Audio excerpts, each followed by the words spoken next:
नमस्कार दोस्तों, study with Dev channel में आपका स्वागत है।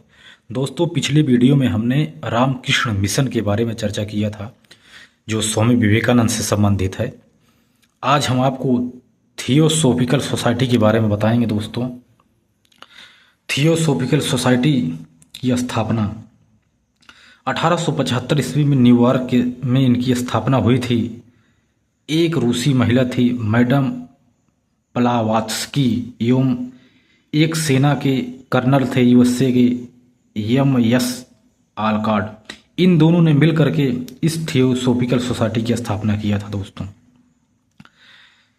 विदेशी बुद्धिजीवियों द्वारा इस स्थापना का भारतीय धर्म एवं दर्शन को प्रोत्साहन इस स्थापना के द्वारा ही विदेशी बुद्धिजीवियों द्वारा भारतीय धर्म एवं दर्शन को बहुत पूरी तरह से प्रोत्साहन मिला था।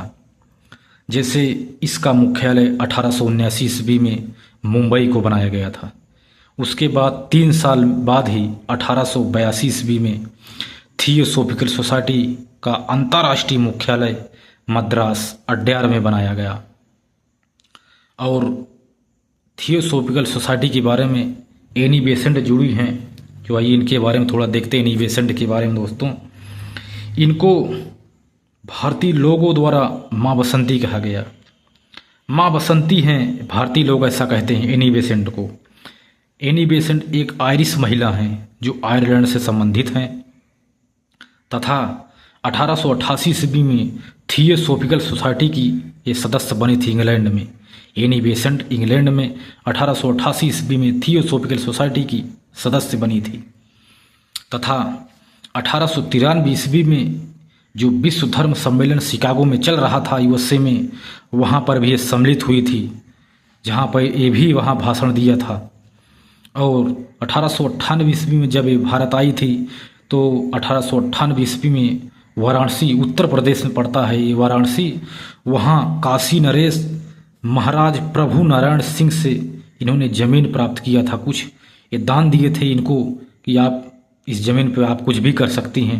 तो एनी बेसेंट ने यहीं पर एक सेंट्रल हिंदू कॉलेज की स्थापना किया था। जो यह सेंट्रल हिंदू कॉलेज है, यही 1916 ईस्वी में पंडित मदन मोहन मालवीय के प्रयास से बनारस हिंदू विश्वविद्यालय बन गया। इसकी इन्होंने स्थापना की, जिसे बीएचयू के नाम से जाना जाता है। दोस्तों, 1907 में कर्नल आलकॉट की देखो आगे चलकर मृत्यु हो जाती है तो पूरा कारोबार जो है पूरा एनी बेसेंट के ऊपर चला आता है। तो एनी बेसेंट अध्यक्ष बनती हैं इस थियोसॉफिकल सोसाइटी की। उसके बाद 1914 में आते आते ये इतनी फेमस हो गई कि होम रूल लीग की स्थापना मद्रास में कर दिया था, जिसकी स्थापना एनी बेसेंट द्वारा जब की गई और भारतीय स्वराज आंदोलन में इन्होंने भाग लिया था, इसलिए इनकी लोकप्रियता बढ़ती गई। सब इनको बहुत लाइक करते गए।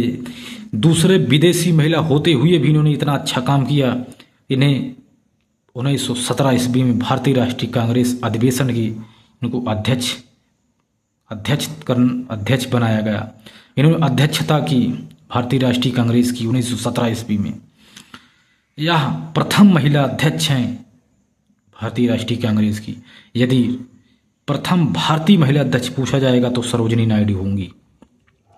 उसके बाद दोस्त 1924 ईस्वी में आते आते इन्होंने बेलगांव में बहुत खतरनाक भाषण दिया था, जो बहुत जोर शोर से भाषण दिया था देश के प्रति, स्वराज के प्रति।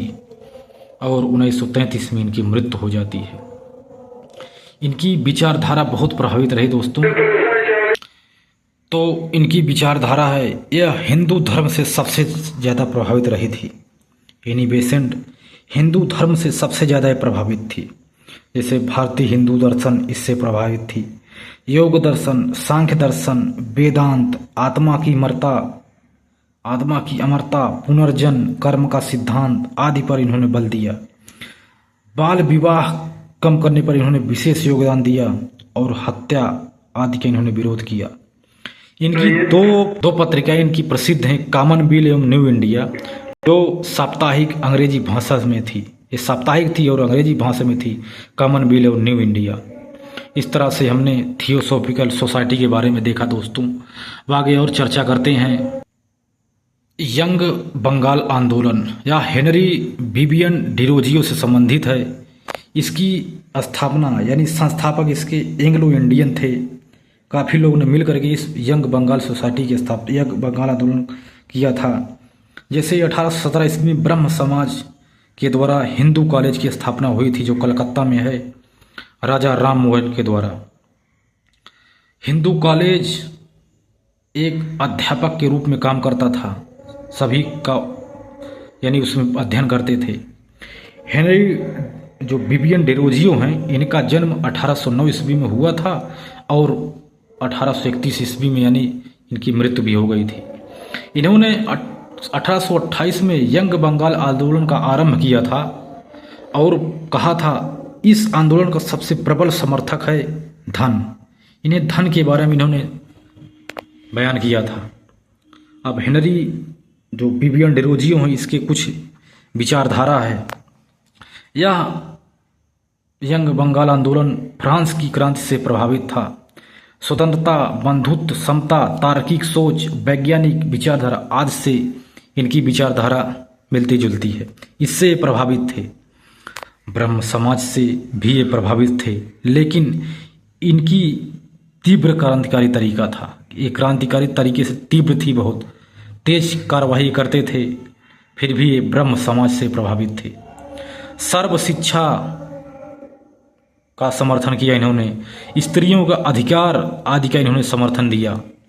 सामाजिक एवं धार्मिक बुराइयों के कट्टर विरोधी थे कि जो समाज में बुराइयां हैं, धार्मिक बुराइयां, इनका इन्होंने पूरी तरह से विरोध किया। इन्होंने पत्रकारिता की स्वतंत्रता की बात की कि पत्रकारिता स्वतंत्र हो। जमींदारों से रैयत की सुरक्षा की बात की। जो रैयत मीन्स किसान हमने बताया था, इनसे कहा गया कि इनको जमींदारों से सुरक्षा की जाए। ब्रिटिश कॉलोनी में भारतीय नौकरों को चिकित्सा किया जाए, दवा दिया जाए, इनका इलाज किया जाए ब्रिटिश कॉलोनियों में, ऐसा इन्होंने इनका भी समर्थन दिया। ऐसे विचारक थे कि सरकारी नौकरियों में कहा था कि भारतीयों का उच्च पदों पर भी भर्ती किया जाए, लेकिन 1831 में हिंदू कॉलेज से इनको निष्कासित कर दिया गया तथा 1831 ईस्वी में इनकी मृत्यु हो गई। हेनरी डिरोजियो से यंग बॉम्बे आंदोलन इससे बहुत तरह से बहुत तेज प्रभावित रहा और 1834 ईस्वी में एल्फिस्टन यह कॉलेज बना था। यंग बॉम्बे आंदोलन इसी हेनरी डिरोजियो से प्रभावित था।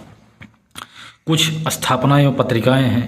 एक पत्रिका है ईस्ट इंडिया दैनिक पत्र, या हेनरी विवियन डिरोजियो द्वारा है, तथा इसकी कुछ स्थापनाएं इनकी हैं।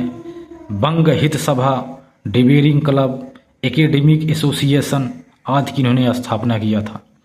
इस तरह दोस्तों हमने देखा कि यंग बंगाल आंदोलन और थियोसॉफिकल सोसाइटी दोनों के बारे में हमने चर्चा किया। दोस्तों यदि दोस्तों हमारा क्लास अच्छा लगता हो आपको, तो आप ज़्यादा से ज़्यादा शेयर करिए, लाइक करिए और सब्सक्राइब करिए दोस्तों, और बेल आइकन को दबाना नहीं भूलना, जिससे हमारी आने वाली वीडियो सबसे पहले आपके पास आए।